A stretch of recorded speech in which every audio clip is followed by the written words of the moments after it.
Yes, nizere ko mumeze neza cyane bana bacu. Iyi ni Siri TV mukurikiye. Muri kutwumvira mu Rwanda, amajyaruguru, amajyepfo, Burasirazuba, Iburengerazuba ndetse no hanze y'u Rwanda.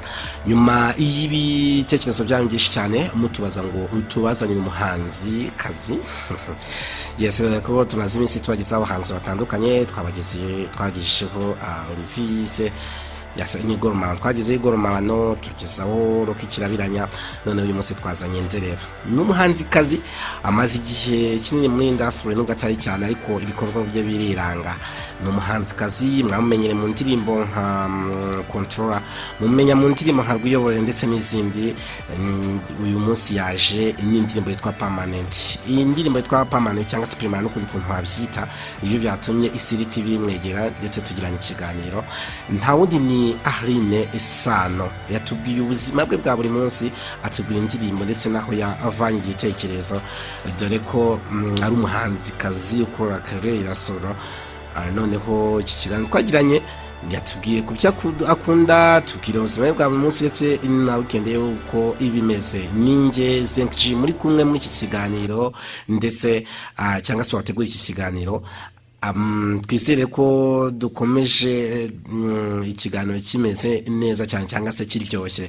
Kubwo ibitekerezo byanyu nibyo byatumye tuvugana none ndetse ajya kuri YouTube channel yacu ni Siri TV, utange like, comment, noneho nyuma yaho na subscribe, uzajya ubona ibiganiro byacu bitaha. Don't touch.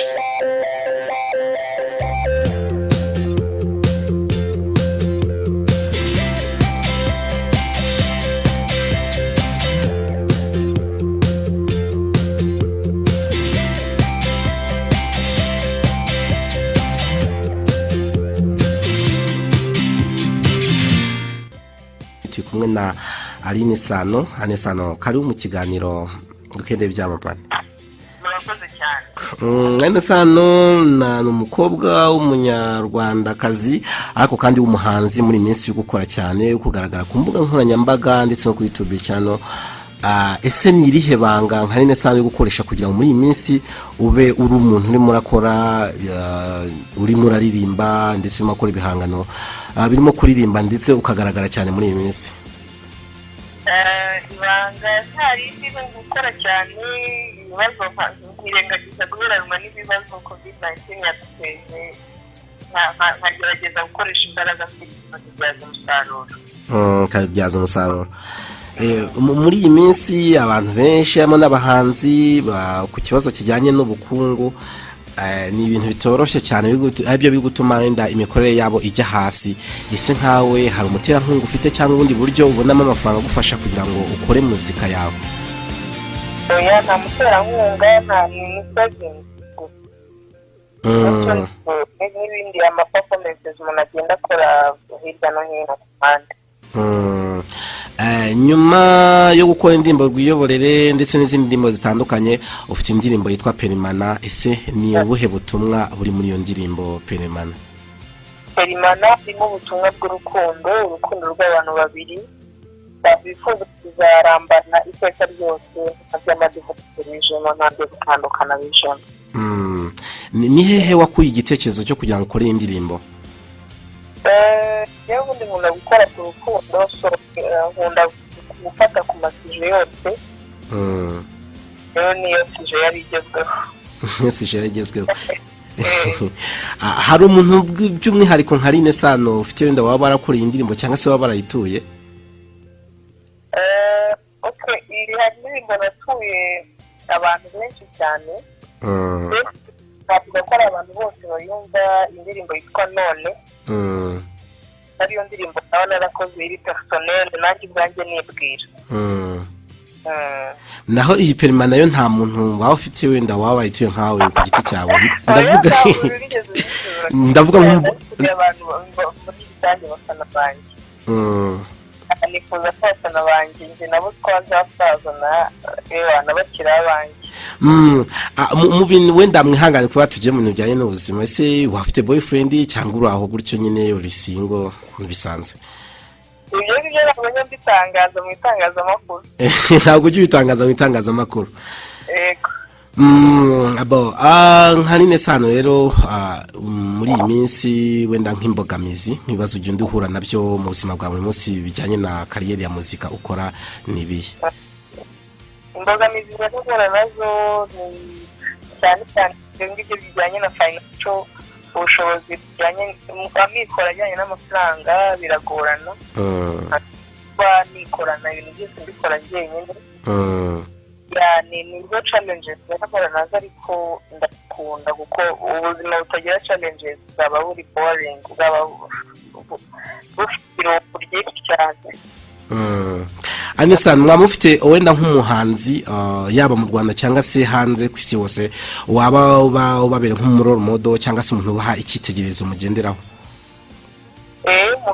Umuhanzi ndamufite yitwa Angelique Kijo, hamwe na Imyanade, ni abantu mfatiraho nk'icyitegererezo cyane. Noneho wenda tujya kuri step ya kabiri yo kubijyanye na weekend yawe ku ntibimeze, ni iki wifuza ko abafana bawe cyangwa se abakunzi bawe bagufasha mu kugira ngo cyangwa se ubutumwa wabaha muri iyi minsi kugira ngo bagufashe kuba watera imbere nka Alyn Sano? Icyo nakubwira ni uko mfite indirimbo nshyashya hanze, reka tuba ariyo duheraho kugira ngo bamfashe kuzamuka, gutera imbere no guhagararira u Rwanda muri rusange. Indirimbo yitwa Kubana iri hanze kuri YouTube channel yanjye, radiyo na televiziyo hose yamaze kugeraho.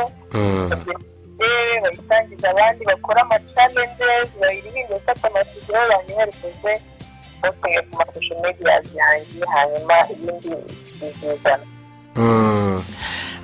Alyn Sano, uretse ibintu bijyanye no kuririmba, ese hari indi projet wafite wakora ku ruhande nk'iyo gufasha cyangwa se indi projet waba utekerezaho uvuga uti ngewe uretse muzika hari n'ibindi nifuza kuba nakora? Hari intego nshaka kubanza kugeraho kuri muzika, kugeraho nzahita nkora iyo projet nzagifuza kuzakora. Niba ari atari banga wenda watubwira cyangwa ni ibintu bijyanye n'abana, kwita ku bana mu buryo bumwe cyangwa se ubundi, ariko ni ibintu bijyanye cyane no kwita ku bana. Reka tujye kuri weekend, dore ko n'ikiganiro weekend y'ibyamamare. Alyn Sano, weekend yawe, weekend ya Alyn Sano bimeze ite? Igitangira kuva kwa gatanu wenda katanye ku mugoroba ku masaa 12 kwa gatanu ndetse kugera ku cyumweru ni mugoroba. Weekend yawe Alyn Sano imeze ite muri iyi minsi? Wabivuga nda nka mbere ya coronavirus cyangwa se no mu kigihe cya coronavirus nabyo niba uko bimeze, watubwira nka weekend yawe Alyn Sano ukuntu bimeze? Mbere ya coronavirus weekend yanjye nabaga nta kuryama, mfite akazi kenshi, banga ku gatanu mfite performance z'ebyiri, agatanu amakwe yo kuririmbamo, mfite n'izindi performance kandi ku cyumweru mu gitondo mfite performance, nimugoroba ugasanga nyine weekend yanjye ntabwo guhumeka nakuvuga. Ariko muri ino minsi weekend yanjye ni ukuruhuka, kuguma mu rugo, cyangwa se n'abafite station nkajya muri studio nkajya kugushutinga cyangwa se nkajyayo, hanyuma bikaba ari ibyo nkaguma mu buryo bwo kwirinda kino cyorezo no kukirinda abandi. Yes, yeah. Mu bijyanye wenda n'imirire n'icyo kurya, ese n'iki mukunda nka Alyn Sano ku buryo nuvuga uti iki cyo kurya kimeze gutya nasuye umuntu, cyangwa se iyo ngewe na kwifunguro ngiye gufata rimeze gutya? Nkunda kurya inyanya, nkunda kurya imboga, nkunda vegetable zose, nkunda n'imyumbati, nkunda ibintu nkunda cyane. Murakoze kuba muduhaye umwanya wo kuvuga.